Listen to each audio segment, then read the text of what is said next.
여러분 안녕하십니까? 오늘 2020년 9월 6일입니다. 그리고 교회 달력으로는 성령 강림절 15번째 주일이 되겠습니다. 우리가 지금 온라인으로 예배하는 동안에 가급적이면입니다. 늘 그렇게 하지는 못하는데 어떤 다른 교단의, 우리 개신교 아닌 다른 교단의 음악, 성가곡 이런 것들을 좀 찾아서 들으려고 하고 있습니다. 그래서 오늘 전주로 들은 곡이 아무것도 너를인데 이 가톨릭 성가입니다. 그 노래 부른 두 분도 역시 가톨릭 교인이고요. 가톨릭 성가 가운데서 선정했습니다. 그리고 오늘 찬양으로 선정한 축복이라는 노래, 가톨릭 그 창작 성가고 그 다음에 서울 카톨릭 싱어스가 부른 찬양이 되겠습니다. 오늘은 그래서 카톨릭 교회 음악인데 가급적이면은 뭐 성공회나 아니면 정교회 음악도 찾아보려고 하는데 이게 잘 찾아지지가 않네요. 혹시 아시는 분 있으시면은 저에게 좀 알려주시기 바랍니다. 자, 환영의 약속 함께 하겠습니다. 믿음을 찾는 모든 이들을, 희망에 거하는 이들과 희망이 필요한 모든 이들을 환영합니다. 기쁨 넘치고 강한 이들과 애통하고 연약한 모든 이들을 환영합니다. 그리스도를 아는 이들과 알고 싶은 모든 이들을 환영합니다. 우리는 하나님의 은혜가 모든 이들에게 임한다고 믿습니다. 다른 데서 환영받지 못하거나 거절당한 경험 있는 이들에게 말씀드립니다. 우리는 여러분 모두를 두 팔 벌려 환영합니다. 여러분 모두 환영합니다. 비록 얼굴을 뵙지는 못하지만 온라인상으로 이렇게 함께 예배 드리게 된 것을 기쁘게 생각하고 또 환영합니다. 지금 이 자리에는 지난주에 이어서 저 이외에 5분이 함께 하고 있습니다. 오늘 이 주 조정사는 강병수 교우이고요. 우리 선생님인 박찬민 교우께서 뒤에서 지금 도와주고 계시고 다른 분들은 화면을 보면서 지금 익히고 계십니다. 수고하시는 모든 분들 감사합니다. 공동기도 드리겠습니다. 하나님, 당신께서 만드신 자연은 인간이 저지른 죄 때문에 신음하고 있는데 우리는 우리끼리의 일도 제대로 해결하지 못해서 자연의 신음소리를 귀담아 듣지 못하고 있습니다. 우리가 겪는 코비드 사태는 우리에게 주시는 당신의 마지막 경고이고 지구라는 생명체가 우리에게 부르짖는 신음임을 잊지 않겠습니다. 우리는 교회가 나눔과 섬김의 공동체임을 굳게 믿고 정의와 자유, 평등과 평화가 우리 사회에 실현되도록 노력하겠습니다. 우리를 억압에서 해방시켜 자유하게 하신 주님의 자치를 따라 당신의 나라를 이 땅에 세우는 삶을 살겠습니다. 주께서 가르쳐 주신 기도를 매일의 삶에서 이루어 나가겠습니다. 하늘에 계신 우리 아버지, 당신의 이름을 거룩하게 하시고 당신의 나라가 오게 하시며 당신의 뜻이 하늘에서와 같이 땅에서도 이루어지게 하소서. 오늘 우리에게 영할 양식을 주시고 우리가 우리에게 죄 지은 자를 용서해 준 것 같이 우리 죄를 용서하여 주시며 우리를 시험에 빠지지 않게 하시고 악에서 구하소서. 나라와 권능과 영광이 영원히 당신의 것이옵니다. 아멘. 예, 우리 주보에는 없지만 영상을 하나 보겠습니다. 이 영상을 보려고 생각한 이유는 지금 우리 고국에서 벌어지는 일들이 너무 안타깝기 때문입니다. 다른 어떤 일들도 여러 가지 사건이 있지만 지금 의사들이 진료 거부하고 있고 또 대표자들이 정부 대표자들하고 합의를 했는데도 불구하고 또 일부 의사들은 거기에 반발하고 있고 뭐 이런 사태들이 계속 일어나고 있습니다. 그 사건에 대한 어떤 여러분의 평가가 다 있겠지만 지금 여러분들에게 보여드리는 이 젊은이의 말에 귀를 기울여야 될 거라고 저는 생각합니다. 이 젊은이는 몇 년 전의 일인데요. 여기 교민입니다.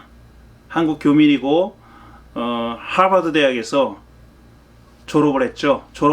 그 친구의 졸업 연설인데 그 친구는 서류가 없는, 그리고 말하자면 서류 없는 그런 학생입니다. 그 학생이 한 연설이 한 6분 정도 되는데 우리 모두 귀담아 들을 만한 그런 가치 있는 발언이라고 생각해서 지금 함께 보시겠습니다. 잘 들으셨을 거라고 생각합니다. 제 개인적인 느낌은 그렇습니다. 오늘 설교하고 싶은 마음이 싹 달아났습니다. 어떤 메시지보다 더 훌륭한 메시지를, 우리가 꼭 들어야 할 메시지를 이 젊은이가 전했다고 생각합니다. 자, 이제 기도 시간입니다. 개인 기도 먼저 드릴 텐데 공동 기도 제목, 우리 중보 기도 제목 주신 분이 안 계십니다. 근데 우리 교우 동정을 보시면은 정석교 아내께서 지난 월요일 날 시술을 받으셨고요. 무사히 잘 끝났다고 전해 주셨고, 빨리 회복되시기를 바라고, 또 다시는 그런 통증으로 고통당하지 마시고 완전히 해방되시기를 바랍니다. 그리고 오늘 김애실 교우께서 고국 방문을 위해 출국하시는데 한 2달 정도 머문다고 하십니다. 조금 더 안전한 곳으로 가는 거죠. 사실상 미국보다는 한국이 더 방역이 잘 돼 있고 안전하니까. 그래서 다행이긴 하지만 그래도 또 혹시나 일어날지 모르는 그런 나쁜 일이 일어나지 않도록 여러분 계속 기도해 주시기 바랍니다. 2가지 기도 제목과 여러분이 각자 갖고 계시는 기도 제목을 가지고 기도하겠습니다. 자비로우신 하나님, 늘 베풀어 주시는 은총과 사랑에 감사드립니다. 참 힘들고 어려운 한 주를 보냈습니다. 여전히 이 나라에서는 코로나 환자가 엄청난 숫자로 매일 발생하고 있고, 또 이 나라가 아니라 인도나 브라질이나 이런 등등의 나라에서는 정말 상상할 수도 없는 사람들의 환자가 발생하고 있습니다. 또 죽어가고 있습니다. 이런 위급한 상황에서도 그 일을 책임지고 해결해야 될 사람들은, 맨 꼭대기에 있는 사람들은 아직도 상황이 어떤지 모르는 것처럼 그렇게 행동합니다. 일선에서 뛰는 많은 의료 종사자들이 정말 밤낮 애쓰고 있는데, 그런 정책을 책임지고 결정해야 하는 사람들은 그런 사정을 모르는 것처럼 그렇게 보여서 참 안타깝기가 그지없습니다. 언제나 끝날까라고 생각했는데 이제는 정말 끝이 나긴 나는 걸까? 우리가 이전 생활로 돌아갈 수 있을까 생각했는데,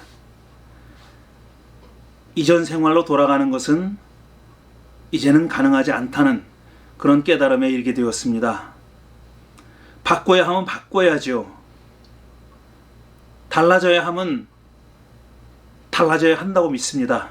그렇게 하지 않으면은 우리 사람들이 자신의 생존은 말할 것도 없고 다른 생명체에까지 엄청난 피해를 주며 그렇게 이 지구라는 하나의 생명체를 망가뜨릴 수 있다는 그런 위급한 상황에까지 이르렀고, 그런 깨달음을 얻게 됐습니다. 하나님, 저희와 함께 해주십시오. 불가능하다고 지레 포기하지 않게 해주시길 바랍니다. 조금씩만 하면 됩니다. 차차 하면 됩니다. 한 걸음 내디디면 우리가 2걸음, 3걸음 함께 내디딜 수 있습니다. 행진할 수 있습니다. 그런 확신을 가질 수 있도록 하나님 우리 모두에게 함께 해주시기를 간절히 기도합니다. 이곳에서나 우리 고국에서나 들리는 소식이 참 반가운 소식을 찾기가 힘듭니다. 무엇보다도 소중한 생명이 해쳐지는 일 없이, 생명을 잃는 일 없이 지금 이 사태가 진정되기를 바랍니다. 해결하려고 애쓰는 모든 사람들의 마음을 하나님께서 붙들어 주시고 하나로 모아주시기를 간절히 바랍니다. 무엇보다도 우리 시민들의 안전과 생명보다 더 앞서는 가치가 없다는 것을 깨닫게 해주십시오. 방금 우리가 들은 영상의 젊은이가 하는 그 말이 우리의 가슴을 때립니다. 저 청년이 저렇게 이야기하는데 그보다 더 긴 세월을 산 사람들은 왜 이런 지혜를 갖지 못하는지 참으로 안타깝습니다. 나 하나부터, 우리 작은 우리 가족부터, 우리 작은 우리 공동체부터 한 걸음 한 걸음 나아갈 수 있도록, 하나하나 작은 것 하나부터 실천해 나갈 수 있도록 힘을 주시고 사랑과 희망을 우리 모두에게 부어주시기를 간절히 기도드립니다. 우리 정석교회 아내이신 정화교 시술 받고 지금 회복 중에 있습니다. 하나님 함께 해주십시오. 그 긴 세월 동안 당했던 고통을 다시 반복하지 않도록 하나님께서 그녀와 함께 해주시기를 간절히 바랍니다. 또 먼 여행길에 나서는 우리 김혜실 교우 하나님께서 늘 동행해 주시기를 바랍니다. 한국에 있는 가족들과 친지들 그리고 사업체 위에도 함께 해주셔서 모두 다 무사하게 이 어려운 가운데서도 모든 일이 잘 진행돼 나갈 수 있도록 하나님께서 함께 해주시옵소서. 오늘도 이렇게 서로 얼굴 맞대고 예배하지는 못하지만 온라인상으로 함께 예배할 수 있게 인도해 주심을 진실로 감사드립니다. 또 이것도 우리가 새롭게 경험하는 일입니다. 새로운 세상이 오고 있다는 그런 하나의 사인일 수도 있습니다.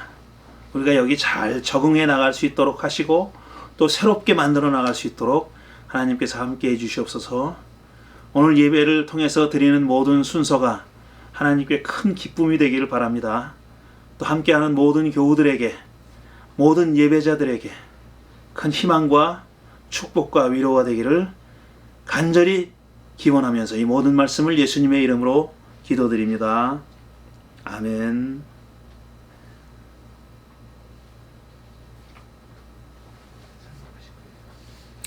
예, 찬양 순서입니다. 오늘 찬양은 서울 카톨릭 싱어스가 부르는 축복이라는 창작 성가곡이 되겠습니다. 예, 오늘 우리에게 주시는 하나님의 말씀은 산상수훈 첫머리인 마태복음 5장 1절부터 12절의 말씀입니다. 예수께서 무리를 보시고 산에 올라가 앉으시니 제자들이 그에게 나아왔다. 예수께서 입을 열어서 그들을 가르치셨다.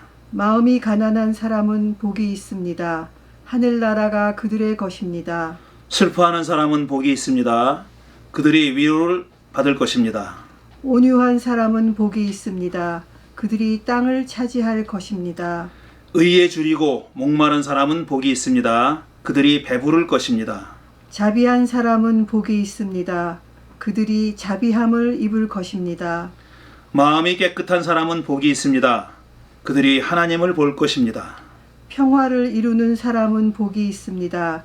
그들이 하나님의 자녀라고 불릴 것입니다. 의를 위하여 박해를 받는 사람은 복이 있습니다. 하늘나라가 그들의 것입니다. 그대들이 나 때문에 모욕을 당하고 박해를 받고 터무니없는 말로 온갖 비난을 받으면 그대들에게 복이 있습니다. 그대들은 기뻐하고 즐거워하십시오. 하늘에서 받을 그대들의 상이 크기 때문입니다. 그대들보다 먼저 온 예언자들도 이와 같이 박해를 받았습니다. 아멘. 예, 최근 한국 개신교의 최대의 화제는 뭐니 해도 전광훈 집단과 극우 개신교인들의 난동입니다. 이에 대해서는 제가 2주 전에 수요일 성서 공부 시간에 잠깐이지만 말씀드렸습니다. 저는 이 전광훈과 그의 집단만의 문제가 아니라고 그때도 말씀드렸습니다. 왜냐하면은 그런 8.15 광화문 집회 같은 커다란 집회를 계획하고 실행하기 위해서는 그 정도의 힘 가지고는 되는 게 아닙니다. 그래서 그 조직력과 배후에 있는 돈을 보고 이거는 이들만의 어떤 난동이 아니라 그림자처럼 뒤에 숨어서 그들을 조정하는 더 큰 세력이 있다고 제가 말씀드렸습니다. 그리고 전광훈과 그 집단들이 하는 행동이 종교 행동이 아니라 종교적인 어떤 행동이 아니라고 그렇게 말씀드렸습니다. 그건 엄격하게 얘기하면 전혀 종교와는 상관이 없는, 종교라는 외피를 쓰고 있지만, 종교의 탈을 쓰고 있지만 종교와는 무관한 정치행위다. 거기에 대해서 무슨 그걸 신학적으로 무슨 이해를 하거나 해석을 하거나 그럴 필요를 저는 전혀 느끼질 않습니다. 그런 것들과는 전혀 무관한 행동이기 때문에 그렇습니다. 그런데 제가 오늘 이 전광훈의 망동 때문에 사람들의 관심을 좀 덜 끌고 있긴 하지만 중요한 두 가지 사건이 제 눈길을 끌어서 그 얘기를 좀 하려고 합니다. 제 눈길을 끈 두 가지 사건은 뭐냐 하면은, 첫째로는 서울기독대학교라는 데의 교수였던 손원영 교수님 사건입니다. 그 다음에 두 번째로는 여러분도 알고 계시는 분이 많이 알고 계시는 순천중앙교회 홍인식 목사님 사건입니다. 이 두 사건에 대해서 제가 좀 설명을 드리겠습니다. 먼저 손원영 교수님 사건. 이 손 교수님은 서울기독대학교라는 데에 그런 학교의 교수님이셨습니다. 그런데 지금부터 4년 전인 2016년에 한 정말 망측한 일이 벌어졌죠. 무슨 일이냐면, 자칭 개신교인이라고 주장하는 어떤 한 남성이 김천에 있는 개운사라는 절에 난입해서 불상을 훼손했습니다. 우상이라면서 그 불상을 훼손한 겁니다. 그런 사건이 발생했습니다. 그러자 이 손 교수님은 개신교인을 자처하는 사람들이 그런 일을 벌였기 때문에 자신도 개신교인으로서 불교계에 사죄하는 뜻을 전했습니다. 미안하다고, 죄송하다고, 이런 일이 개신교인의 손에 의해서 자행된 데 대해서 비록 자기가 한 일은 아니지만 개신교인으로서 사죄한다고, 미안하다는 그런 발표를 하고 그런 말을 하고, 거기서 그 훼손된 불상을 복원하기 위한 모금 운동을 시작했습니다. 사죄하는 뜻으로 모금 활동을 시작했어요. 그러자 그 서울기독대학교라는 데서 그 일 때문에 손원영 교수님을 파면 조치했습니다.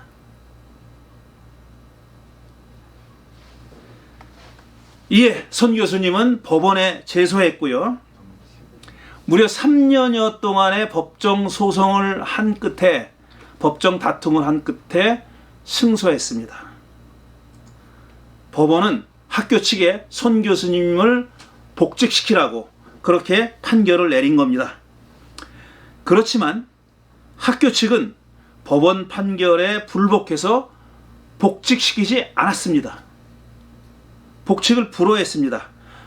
이유가 뭐냐면은, 복직을 불허한 이유가 뭐냐면은, 자, 이 손 교수라는 사람은 절에 가서 설교를 하는 등 자기 학교 측의 신학적인 입장과는 전혀 맞지 않는 행동을 했고, 또 외부에서부터 학교를 공격하는 등 그런 어떤 학교를 해치는 행위를 했다. 그래서 복직을 허락할 수 없다. 이렇게 주장했습니다. 절에 가서 설교를 한 것이 복직 불허의 이유 중에 하나였었어요. 마침 우리는 지난주에 바울이 아레오파고 법정에서 연설한 이야기를 읽고 거기에 대해서 설교를 하지 않았습니까? 바울이 아테네라고 하는, 그러니까 주로希腊 사람들, 로마 사람들이 사는 도시에, 그것도 굉장히 자기는 학식 수준이 높다고 자랑하는 문화의 도시라고 하는 아테네라는 도시에 가서 거기 우상이 가득한 걸 보고 화가 나가지고 속으로 부글부글 끓었는데, 아레오파고 법정으로 그 아테네 사람들이 데리고 가서 말을 시키잖아요. 그때 연설했던 내용을 읽으면서 제가 말씀을 드렸죠. 절과 아레오파고 법정이라는 것만 다르지 똑같은 일입니다. 그러니까 그 아테네시에서 예수 믿는 사람이 얼마나 있었겠어요. 바울이 그러니까 거길 간 거 아닙니까? 그리고 거기서 그 사람들이 불러서 아레오파고 법정이라는 전혀 비기독교적인 세팅이 돼 있는 그곳에 그를 불러가지고 연설하라고 해서 연설한 거예요.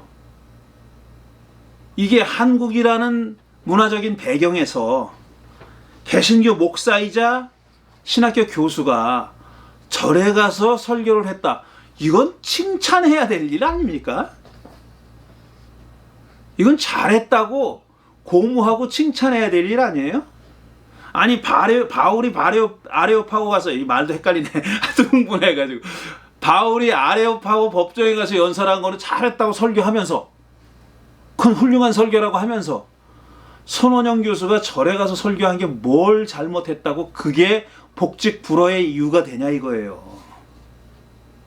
어쨌든 학교는 그런 이유를 내세워서 법정의 판결에 불복하는 겁니다.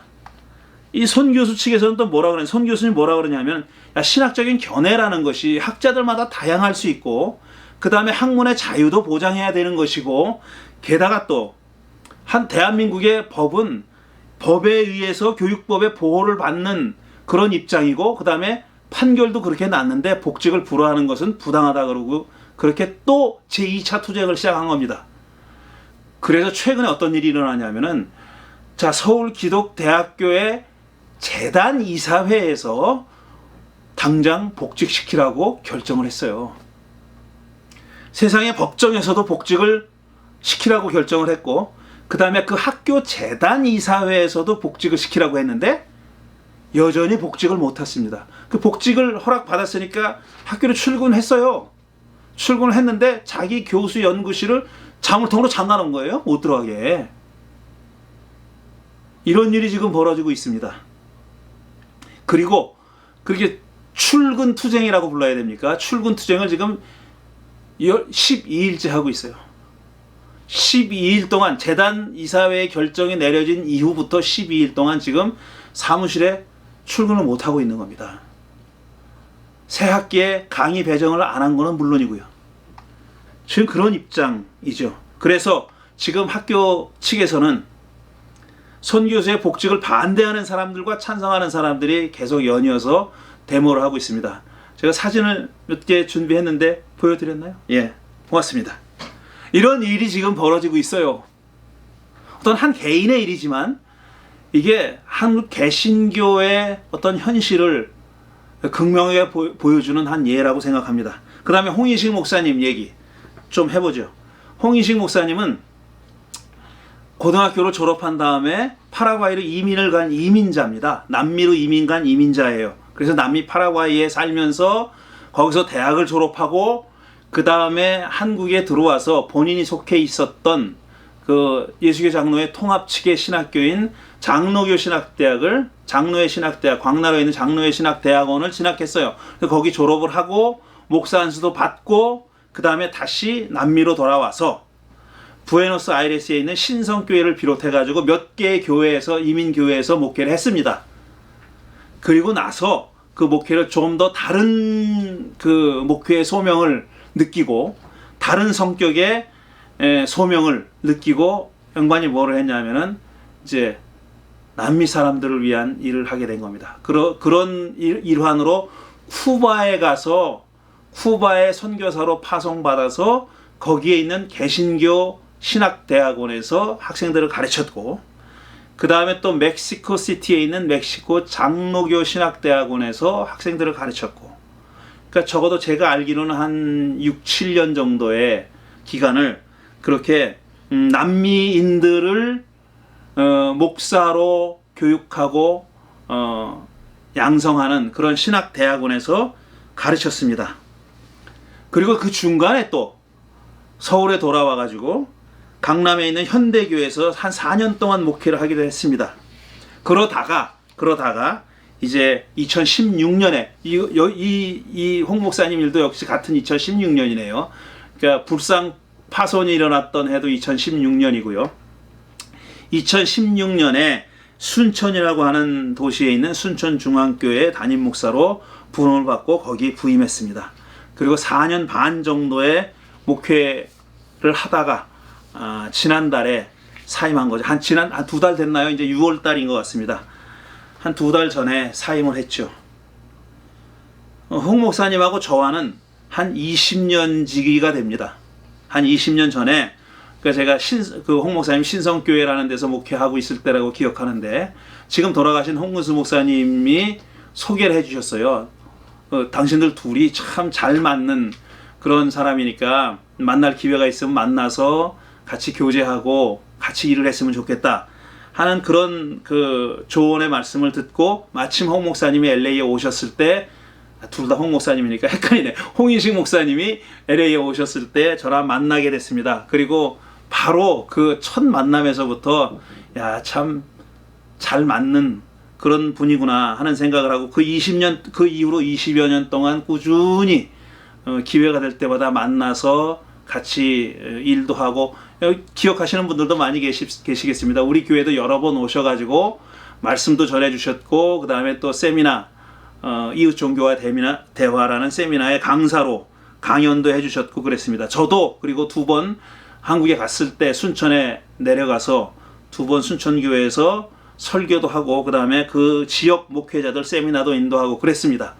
이렇게 여러 가지로 잘 아는 그런 분인데, 그분이 이제 한 2달 전에 사임했다는 소식을 들은 겁니다. 기사를 보니까 제가 전화를 했죠. 그 사임했다는 소식을 듣고 전화를 했을 때는 잘 얘기를 안 하려고 그러더라고요. 왜 사임을 했는지 얘기를 구체적으로 안 하시더니, 이제 얼마 전에 한 인터넷 신문에 이제 길게 인터뷰를 한 걸 보니까 사임 이후로 자신의 부족함을 들었어요. 자기가 부족했다. 그 다음에 인내심도 부족했다. 이런 말을 했습니다. 그런데 그 기사를 보니까 저도 뭐 아는 내용도 있고 기사 내용 보고 안 것도 있는데요. 기사를 보니까 제가 처음에 그 홍 목사님이 순천에 갔을 때 그런 얘기를 들었어요. 굉장히 저도 의아했거든요. 왜냐하면은 제가 뭐 지방 도시에 있는 교회를 좀 폄하한다는 뜻은 전혀 아닙니다. 어쨌든 이건 뭐 그 해방 신학을 전공을 한 장로교 목사를 지역 교회에서, 개교회에서 담임 목사로 초빙하는 일은 그렇게 흔치 않습니다.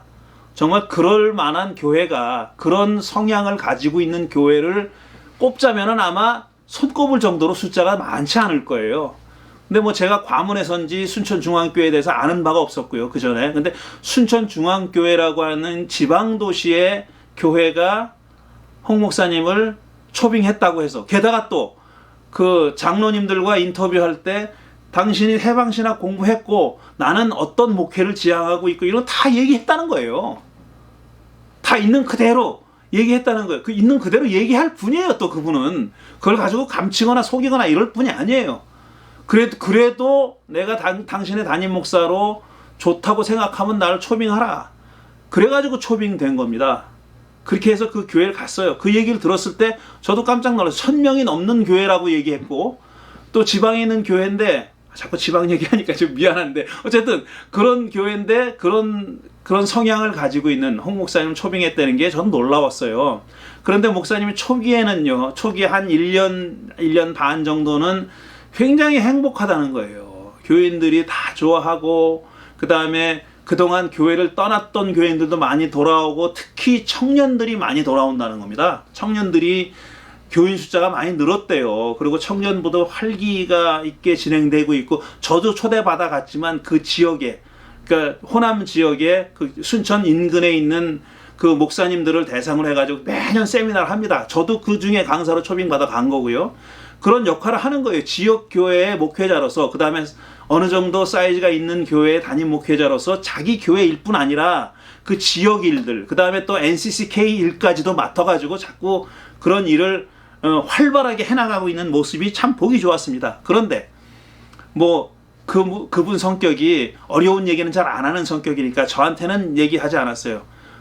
그러나 이게 이렇게 오래 가기는 쉽지 않을 거다라는 생각도 저도 하고 있었는데, 사임했다는 소식을 갑자기 들은 거죠. 근데 그 기사를 보니까 여러 가지 얘기가 있었습니다. 뭐 이런 움직임이 있는 걸 보고 홍 목사님이 당회원들에게 간곡하게 메시지를 보냈대요. 내가 아주 부도덕한 짓을 하지 않는 이상 나를 신뢰하고 나를 믿고 나를 따라달라고, 내가 하는 목회를 지원해달라고 그렇게 메시지를 보냈다고 합니다. 그런데 거기에 대해서 돌아온 그 답이 뭐냐 하면은, 목사님 외부 활동을 자제해 주십시오. 페이스북 너무 많이 하지 마십시오. 홍 목사님이 페이스북 하는 정도를 가지고 하지 말라는, 저는 당장 쫓겨났습니다. 그러면은 제가 만약에 페이스북 하는 정도만큼 했으면은 뭐 그 얘기는 안 하겠습니다. 더 이상. 설교 때는 성경 말씀만 인용해 주십시오. 외부 활동 자제해 주십시오. 신방 좀 많이 해 주십시오. 이런 얘기를 했다는 거예요. 그러니까 홍 목사님이 이게 목회가 좀 어렵겠구나 생각하고 이제 결국은 사임하기로 그렇게 결정하셨다고 저는 봅니다. 결국 교회 리더들이 원했던 거는 뭐냐 하면은, 대외 활동하지 말고 내 교회 일만 해달라, 내 교인들만 챙겨달라, 그 얘기입니다. 개교의 주인 거죠. 담임 목사로서 교회를 챙기고 또 교인들을 챙기고 하는 일은 당연히 해야 할 일입니다. 당연히 해야 할 일이에요. 근데 모든 교회의 목사들이 다 그렇게 하면 소는 누가 키우고 농사는 누가 질 겁니까? 우리 개신교는 보이지 않는 교회가, invisible church, 보이지 않는 교회가 있다고 고백하는 그런 교단입니다. 지역에 있는 각 교회, 눈에 보이는 교회뿐 아니라 눈에 보이지 않는 더 큰 예수 그리스도의 몸인 큰 공동체, 큰 공동체가, 우리 개교회보다 더 큰 공동체가 있다고 믿는 그런 교단이에요. 그럼 그 교단, 내 교회 일을, 개교회 일을 벗어나는 그것보다 더 큰 일은 누가 할 겁니까? 그 소는 누가 키울 거고 그 농사는 누가 짓냐고요. 사실 홍 목사님처럼 어느 정도 규모를 갖춘 교회들이, 그래서 목회 팀이 있는, 부교역자도 있고 전도사도 있고 이런저런 일을 분담할 수 있는 교회의 목회자가 아니면 누가 하냐 이거예요. 그거를. 근데 지금 많은 그 개신교인들이 원하는 거는 그게 아닌 거예요. 나만 챙겨달라, 내 교회만 챙겨달라, 이거 아닙니까? 손원영 교수님은 타이에 의해서 쫓겨났습니다. 홍인식 목사님은 자의로 그만뒀다고 하지만 제가 보기엔 자의 반 타의 반이죠. 본인은 스스로 물러났다고 하지만 문제없이 행복하게 목회했다면 물러나지 않았을 겁니다. 지금 이 두 사건은 제가 말씀드렸듯이 한국 개신교와 교회가 어느 자리에 서 있는지, 그 주소가 어딘지, 현 주소가 어딘지 하는 것을 극명하게 보여준 그런 사건입니다. 우리 한국 개신교의 역사를 돌아보게, 뭐 거창하게 얘기하지만 한 1960년대, 70년대만 해도요, 모두 다 죄다 가난했습니다. 모든 사람들이 다 살기 힘들었어요. 국민소득이 뭐 몇백 달러 정도밖에 안 되던 그런 시절이었죠. 60년대, 70년대. 그때 교회는요, 물론 한국 기독교인들이 오랫동안, 지금도, 그리고 기복신앙에 치중해 있다고 비난을 받고 스스로 비판하기도 하지만 그때 60년대, 70년대 기복신앙이라는 거는 어찌 보면 참 귀엽다고 해야 되나요? 소박하다고 해야 되나요? 정말 순수했어요. 그 사람들이 뭐 큰 거 원한 거 아닙니다. 대단한 거 원한 거 아니에요. 그저 하나님께 빈 내용이, 그래서 좀 먹고 살만하고, 우리 자식 때는 우리가 살던 데보다 조금 나아졌으면 좋겠다. 이게 기도 제목이었죠. 근데 80년대가 되면서 서울의 경우는 강남을 개발하면서 교회의 행태가 싹 달라졌습니다. 기가 막히게 달라졌어요. 그때 눈치 빠는 교회들은 전부 다 강남으로 이사 갔어요. 죄다 너도 나도 70년대부터 너도 나도 땅 찾아서 땅 사느라고 바빴습니다. 그리고 그때 뭐가 또 맞물렸냐 하면은 이 미국의 소위 텔레비전 복음주의자들, 그 다음에 미국의 거대 교회로 성장시킨 지금 거대 교회들이 그때서부터 어떤 새로운 새로운 트렌드를 만들어내기 시작했습니다. 뭐 트렌드라고 하니까 뭐 좋은 것 같지만 그건 아니에요. 좋은 건 아니에요. 그리고 80년대부터 한국의 소위 눈치 빠른 목사들이 그걸 복사하기 시작했어요. 카피하기 시작했어요. 자, 강남에 좋은데 빨리 싼 값에 땅 싸가지고 건물 짓고, 그 다음에 미국에 있는 그런 그 거대 교회 목사들의 하는 짓을 그대로 카피하기 시작했어요. 그게 그때 일어난 일입니다. 저 개인적인 경험을 좀 얘기할게요. 제가 1980년에 광주항쟁이 일어나가지고 학교를 휴교했지 않았어요. 학교를 못 갔어요. 그러니까 학교를 못 가니까 뭐 데모하는 사람들은 데모도 제대로 못했죠. 사실은 학교를 가야 뭘 하죠. 학교를 못 가니까. 그러니까 저 같은 사람, 저같이 신앙이 좋은 사람들은 교회를 많이 했습니다. 그때 어떤 한 후배가, 그 대학부 후배가 어딜 같이 가자는 거예요. 저한테 뭐 성경 공부를 기가 막히게 하는 목사님이 있는데 거길 가보자는 거예요. 그래서 갔어요. 신천에 어떤 장소로 갔습니다. 갔는데 저는 가서 일단 두 가지를 놀랐어요. 첫째, 빵빵하게 틀어져 있는 에어컨디션에 놀랐습니다. 제가 너무 속물적이라서 좀 미안한데 1980년이면요 에어컨 있는 다방이 거의 없을 때입니다. 그때는 다 선풍기 틀어놓고 장사할 때예요. 에어컨 있는 데가 별로 없었어요.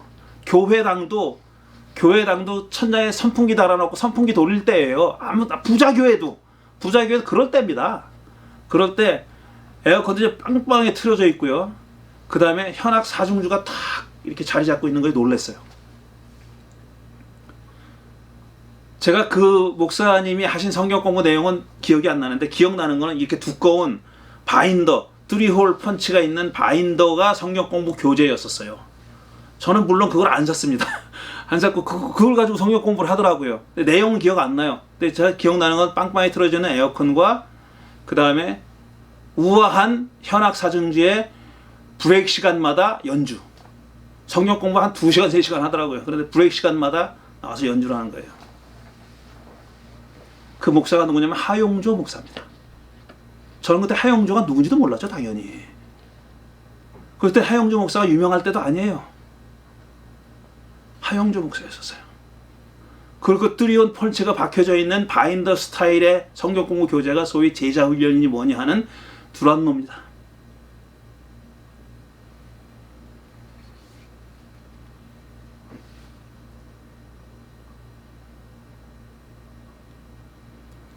강남 열풍이 불고 교회가 강남으로 이사가고 거기다 커다란 교회당을 짓고 그 다음에 미국의 잘 나가는 목사들을 카피하기 시작하면서 한국 교회가 달라진 겁니다.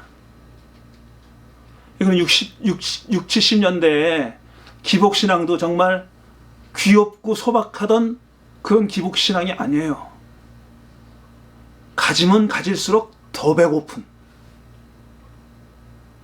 마시면 마실수록 더 목마른, 끝없는 욕망을 채우는 게 하나님의 축복이라고 말하기 시작했어요. 그러기 시작했어요. 그걸 한마디로 번영복음이라고 얘기하죠. Prosperity Gospel이라고 얘기합니다. 번영복음이란 말은 여러분 들어보신 분들이 있을 거예요. 번영복음, 그때부터 추구하던 것이 번영복음입니다. 지금 가장 유명한 번영복음의 대변인이 누구냐면 조엘 오스틴이라는 사람이에요. 아시겠지만 조엘 오스틴은 신학 공부를 안 한 사람입니다. 제가 신학 공부를 해야 된다, 아니 신학 공부를 많이 하는 게 중요하다, 이런 뜻이 아니에요. 신학 공부를 안 해도 그런 사람이 될 수 있는 게 문제라는 겁니다. 신학 공부를 안 해도 그럴 수 있다는 게 문제예요. 그럼 뭐냐 하면은 소위 전하는 복음이라는 게 성격이 아닌 거예요. 그게 전혀 달라진 거예요. 신학이 필요 없는 거예요. 한마디로 신학이라는 걸 우습게 생각하는 사람들이 있습니다. 저는 절대로 그렇게 생각하는 사람을 우습게 보면 봤지, 신학이라는 거는 우리 인류 역사에서 지난 1000년 이상 인류의 최고의 지성들이 발전시켜온 인류의 유산입니다. 다른 학문도 마찬가지예요. 법학도 마찬가지고 의학도 마찬가지. 다른 어떤 학문도 마찬가지고 그다음에 신생 학문들은 역사가 짧아서 그렇지. 그건 역시 마찬가지예요. 우리 인간의 지성이 우리 인간의 이 머리가 인간의 지능이 인간이라는 존재가 지난 수천 년 동안 수백 년 수천 년 동안 힘을 기울여서 발전시켜온 어떤 유산이고 결과물이에요. 그걸 믿지 않는 사람도 존중해야 됩니다. 그거는 내가 그걸 믿지 않는다 하더라도 그건 우리 인류의 소중한 유산이에요. 제가 무신론자들의 주장을 존중하는 것처럼 마찬가지입니다. 거꾸로도 마찬가지예요. 그리고 교회와 목회와 뭐 설교와 모든 것이 그 신학의 바탕을 두고 해야 맞는 겁니다. 그게 어떤 신학이냐 하는 건 둘째 문제예요. 근데 신학이라는 게 없이 그런 걸 한다. 그거는 옳지 않다는 얘기입니다. 지금 그렇게 돼버렸어요. 그걸 번영복음이라고 얘기하고 저는 그 개인적인 차원에서 물론 제가 만든 말은 아닙니다. 해피올로지라는 말을 쓰는 사람이 있어요. 해피올로지, 해피올로지스트. 그게 행복주의자죠. 행복학이에요. 행복학. 행복주의, 행복학. 행복하면 장땡이다 이겁니다. 나를 행복하게 만들어주는 거는 무조건 좋은 거다. 나를 행복하게 만들어주지 못하는 것은 다 나쁜 거고 악이다 이거예요. 맞는 말처럼 보이죠. 그 사람이 말하는 행복이 뭐냐 하는 거예요. 그 사람이 얘기하는 행복이라는 게 도대체 뭐냐? 많은 사람들이 그러죠. 내 욕구로 채워주는 것. 내 욕망이 채워지는 것. 그래야 난 행복해질 수 있다고. 근데 조금이라도 머리를 가지고 생각하는 사람들은 깨닫잖아요. 안 깨달을 수가 없잖아요. 이놈의 욕망이라는 게 결코 채워지지 않는 거로구나.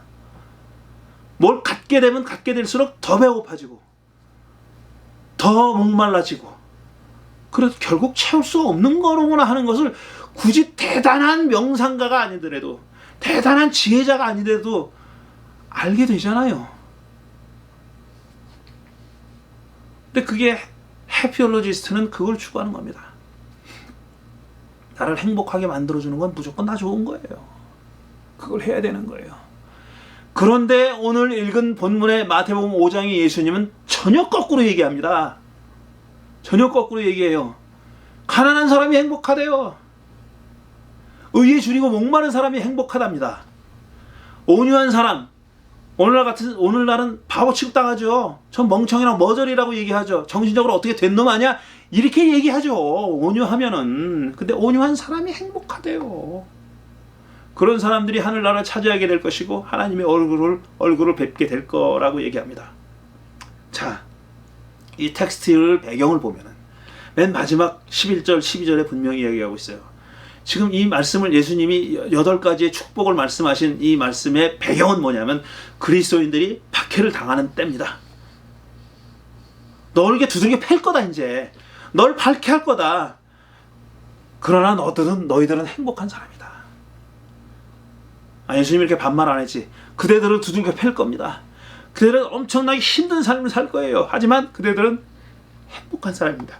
그렇기 때문에 행복한 사람입니다 라고 얘기해. 사실 블레싱이 아니라 엔타이 블레싱이죠. 반축복이죠. 반축복.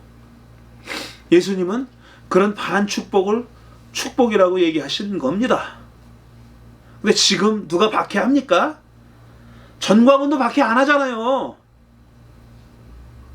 뭐라고 누가 무슨 말도 안 되는 짓을 해도 법을 지키려고 하잖아요. 누가 우리 그리스도인들이 박해받는 사람이 어디 있어요 요즘? 지금 우리는 세팅이 달라졌어요. 지금 예수님이 팔복을 말씀하셨다라가 세팅이 전혀 달라졌습니다. 그럼 이 엔타이 브레싱은 의미가 없는가? 아니죠. 의미가 있죠. 어쩌면 더 우리들이 더 귀 기울여 들어야 될 말씀인지 모릅니다. 이 엔타이 블레싱은 욕망에 대한 엔타입니다.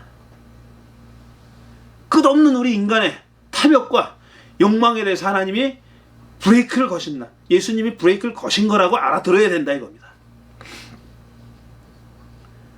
그대가 끊임없이 뭘 가지려고 하지만 영어로 가난한 사람이 아니면 그대는 행복한 사람이 아닙니다. 이렇게 얘기하고 있어요. 저는 이 8가지 복 가운데 첫 번째 복인 영어로 가난한 사람이 모든 그 이외의 7가지를 다 포괄하는 두괄식이라고 생각합니다. 이 축복의 8복의 두괄식이다. 이건 두괄식이다. 첫 마디에 다 들어있어요. 모든 것이 영어로 가난한 사람이 행복하다. 그 한 말씀에 다 들어있어요.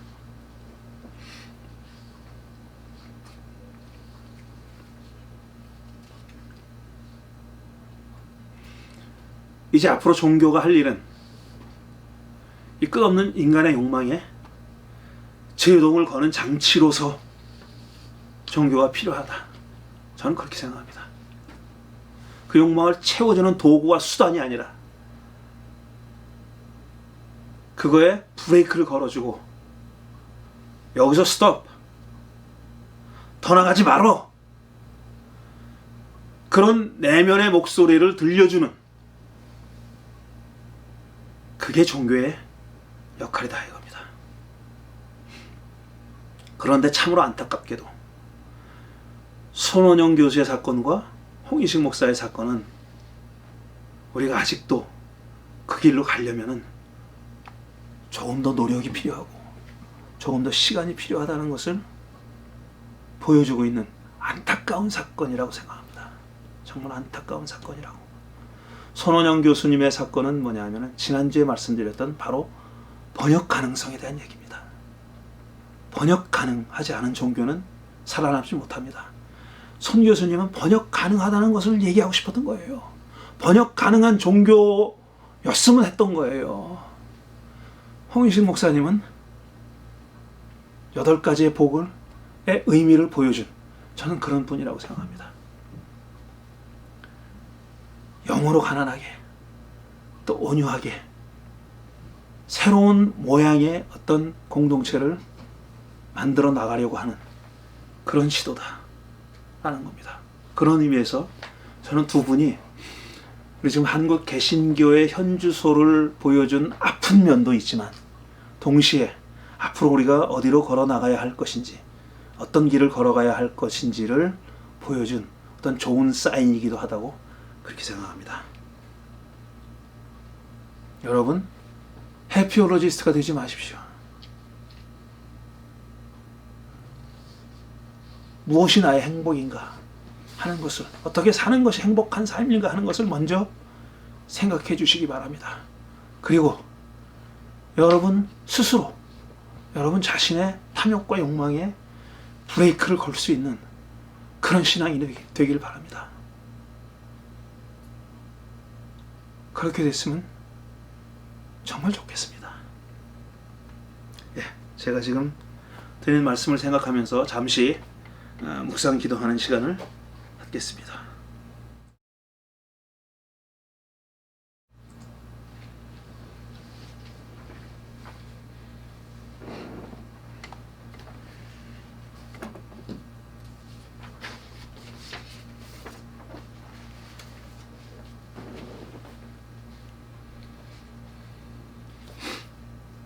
예, 신앙 고백 순서입니다. 함께 한 목소리로 신앙 고백하겠습니다. 우리는 창조주 하나님과 구세주 예수님, 그리고 위로와 소통의 주 성령님을 믿습니다. 우리는 하나님께서 차별 없이 동등하게 창조하신 사람이 각자의 신앙과 양심에 따라 사고하고 말하고 행동할 자유와 권리가 있음을 믿습니다.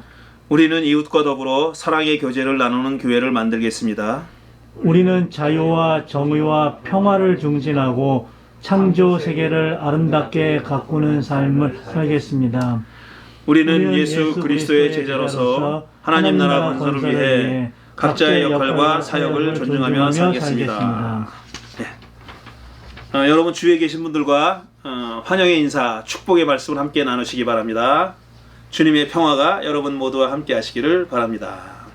이 시리즈 설교 언제까지 진행될지 모르겠는데 앞으로 좀 계속 하겠습니다. 그리고 오늘 예배 후에 한 달에 한 번씩 갖기로 했던 줌 모임을 갖겠습니다. 우리 박수란 교우께서 수고해 주십니다.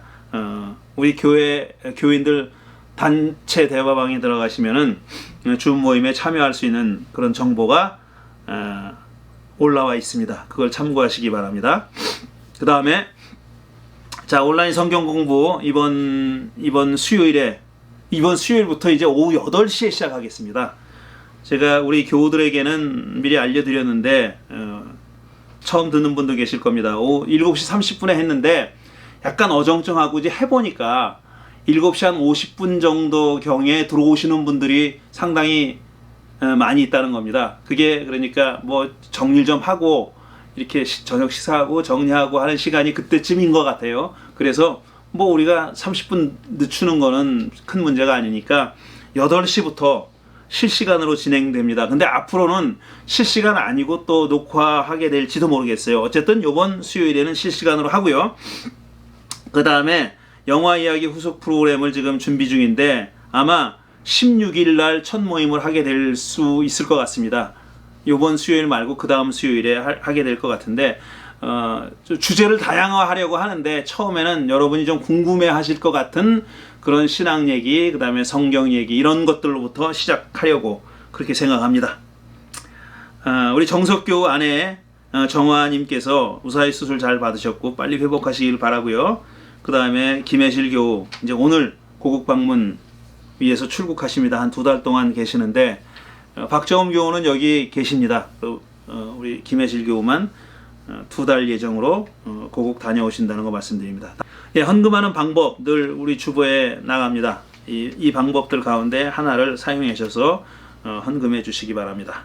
자, 이제 광고 말씀 마쳤고요. 이제 파송과 축도와 후주로 예배를 마무리하도록 하겠습니다. 다 같이 기도하겠습니다. 세상으로 평안히 나아가십시오. 자유인으로 사십시오.